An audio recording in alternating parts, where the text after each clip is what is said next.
Assalamu alaikum. Welcome back to my channel Cooking Delight by Fatima. Today we are going to make Turkish Doner.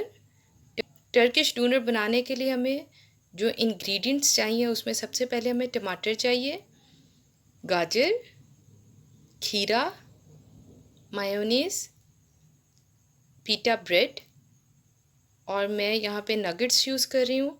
आप chicken chunk भी use कर सकते हैं, सालन में पका हुआ चिकन भी यूज़ कर सकते हैं, कोई भी बोनलेस चिकन यूज़ कर सकते हैं। तो चलिए टर्किश डोनर शुरू करते हैं।